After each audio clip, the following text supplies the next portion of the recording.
a lot of the people who say they believe in God don't actually believe in God. What they believe in is the concept of God, but they don't believe in God.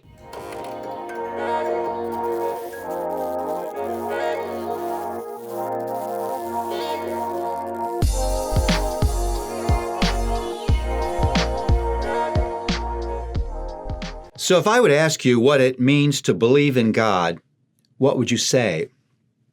I did this once at a retreat. I said, what does it mean to believe? And someone said, well, it means to trust. And I said, well, what does it mean to trust? And they said, well, it means to have faith. And I said, well, what does it mean to have faith? And someone smiled and said, well, it means to believe. We had just done a circle. What does it mean to believe in God? It's an interesting thing that every once in a while there'll be a poll taken in the United States about the percentage of people who believe in God, and it's usually this huge percentage. And I always think, if all these people who say they believe in God would show up on Sunday in our churches, the buildings wouldn't be big enough to contain them. There's a lot of confusion out there about what it actually means to believe in God. And Psalm 24 really speaks into that confusion. The earth is the Lord's and the fullness thereof, the world and those who dwell therein. For he has founded it upon the seas and established it upon the rivers. There's your definition of what it means to believe in God. First of all, it means that I really do believe that he is the creator of everything that is. The earth is the Lord's. That's a pretty flat-footed statement. And all of its fullness. And, by the way, everything that lives on the earth. God founded it. God established it. Now, what's the implications of that? If you say, okay, I believe that God made everything, there are two inescapable implications of that. First, and it's here in this passage, God owns everything. I don't own my mentality. I don't own my psychology. I don't own my emotionality. I don't own my personality. I don't own my relationships. I don't own all the things that I think that I own. It all belongs to the Lord.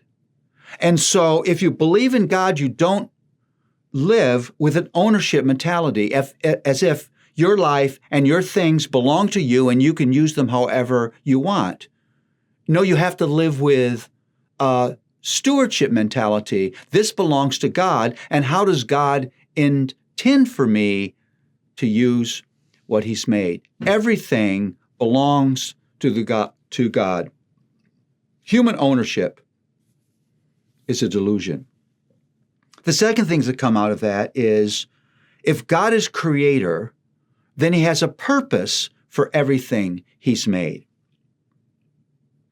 I'm a painter by avocation, and I have a studio, and when I go into my studio to paint, I just don't start throwing paint on a canvas and hoping it will turn into something. I design the painting to accomplish a purpose. So everything that God has made, he's had a purpose for that thing. And so to believe in God means I constantly ask the question, what is God's purpose for this? What is God's purpose for my life? What is God's purpose for my ability to think? What is God's purpose for my emotions? What is God's purpose for my money? What is God's purpose for my physical body? What is God's purpose for my sexuality? What is God's purpose for my relationships? What is God's purpose? What is God's purpose? What is God's purpose? I think that a lot of the people who say they believe in God don't actually believe in God. What they believe in is the concept of God, but they don't believe in God. Because Psalm 24 says, if you believe in God, it starts with believing that he made this world, that it belongs to him, and that he has a purpose for everything he made, and you live your life inside of his ownership, inside of his purpose, I would ask you today, if I watch the video of your life, would I say, this person believes in God?